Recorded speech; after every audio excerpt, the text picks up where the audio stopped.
नमस्कार, आप सुन रहे हैं द बॉलीवुड रेडियो और मैं हूं आपके साथ अनूप आकाश वर्मा। दोस्तों, फिल्म शोर का वो गीत आपको याद है?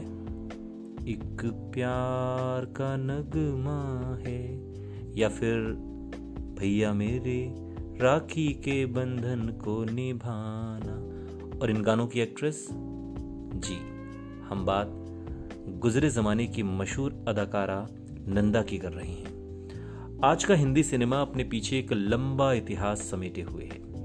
बीते दौर के कई सारे एक्टर और एक्ट्रेसेस रहे हैं जो आज भी लंबे समय बाद लोगों के दिमागों में ताजा हैं। भैया मेरे राखी के बंधन को निभाना और एक प्यार का नगमा है, ये दोनों हिंदी फिल्म जगत के सदाबहार गानों में से एक हैं जो आज भी लोगों की जुबां पर रहते हैं। और इन्हीं गानों से याद आती है एक एक्ट्रेस जिसने दर्शकों के दिलों पर गहरी छाप छोड़ी। हम बात कर रहे हैं बीते दौर की अभिनेत्री नंदा की। उन्होंने छोटी बहन, धूल का फूल, भाभी, काला बाजार, जब जब फूल खिले, गुमनाम और द ट्रेन जैसी कई हिट फिल्मों में काम किया था। भारतीय फिल्म उद्योग के रत्नों में से एक और अनुभवी अभिनेत्री नंदा का मुंबई में साल 2014 में निधन हो गया था।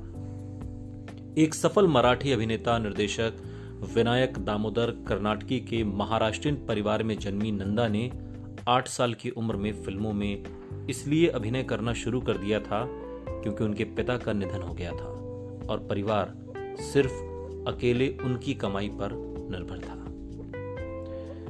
सिल्वर स्क्रीन पर कई शीर्ष बॉलीवुड अभिनेताओं के साथ रोमांस करने वाली दिग्गज बॉलीवुड अभिनेत्री जीवन भर अविवाहित रहीं। साल 1965 में हिट फिल्म जब जब फूल खिले की शूटिंग के दौरान फिल्म के निर्देशक सूरज प्रकाश ने एक घटना साझा की कि एक बहुत ही अच्छे दिखने वाले महाराष्ट्रीयन लेफ्टिनेंट कर्नल नंदा की सुंदरता से प्रभावित थे और उन्होंने उनकी मां को शादी का प्रस्ताव भी भेजा था, लेकिन एक्ट्रेस की शादी नहीं हुई। यह भी कहा जाता है कि उसके भाई उसके लिए शादी के कई प्रस्ताव लेकर आए, लेकिन नंदा ने उन्हें ठुकरा दिया। करीबी दोस्त वहीदा रहमान से काफी समझाने के बाद भी अधेड़ उम्र में नंदा ने फिल्म निर्माता मनमोहन देसाई से सगाई कर ली, लेकिन शादी से पहले ही मनमोहन की मुंबई के अपने फ्लैट के छत से गिरकर दर्दनाक मौत हो गई। एक ऐसी इंडस्ट्री में जहां बॉलीवुड की सबसे बड़ी अभिनेत्रियां अपनी कैट फाइट के लिए जानी जाती हैं, और तब वहीदा रहमान और नंदा ने समकालीन दौर में गहरी दोस्ती का बॉन्ड शेयर किया। उनकी दोस्ती तब हुई जब उन्होंने फिल्म काला बाजार में एक साथ काम किया था। वास्तव में वहीदा वही थीं जिन्होंने नंदा को मनमोहन देसाई से शादी करने के लिए राजी किया था और साल 1992 में सगाई कर ली थी। वहीदा के अलावा दिग्गज अभिनेत्री ने आशा पारेख, साधना, हेलेन और शमी कपूर जैसे कलाकारों के साथ भी नंदा की बहुत अच्छी दोस्ती थी।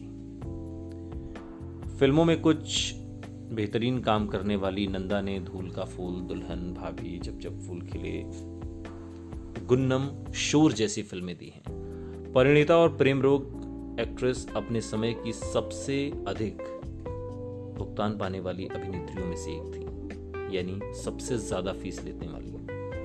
नंदा को साल 1960 में आंचल के लिए सर्वश्रेष्ठ सहायक अभिनेत्री का पहला फिल्म फेयर पुरस्कार मिला था। हालांकि उनके बॉलीवुड करियर के बारे में एक दिलचस्प तथ्य यह भी है कि उनके करियर के अंत में अभिनेत्री ने कुछ सबसे बड़ी हिट फिल्में दी। मुख्य नायिका के रूप में उनके करियर की समाप्ति के दौरान कुछ फिल्में रिलीज हुईं, जिनमें से कुछ सुपरहिट थीं। इनमें द ट्रेन और जोरू का गिलाव शामिल है। वो सुपरस्टार राजेश खन्ना के साथ बॉक्स ऑफिस पर कमाई के मामले में हिट साबित हुई। इन फिल्मों ने शशि कपूर, राजेंद्र कुमार, देवानंद, संजीव कुमार और जितेंद्र के सामने उनकी पहले की हिट फिल्मों से भी ज्यादा कमाई की। सुनते रहिए बॉलीवुड रेडियो, सुनता है सारा इंडिया।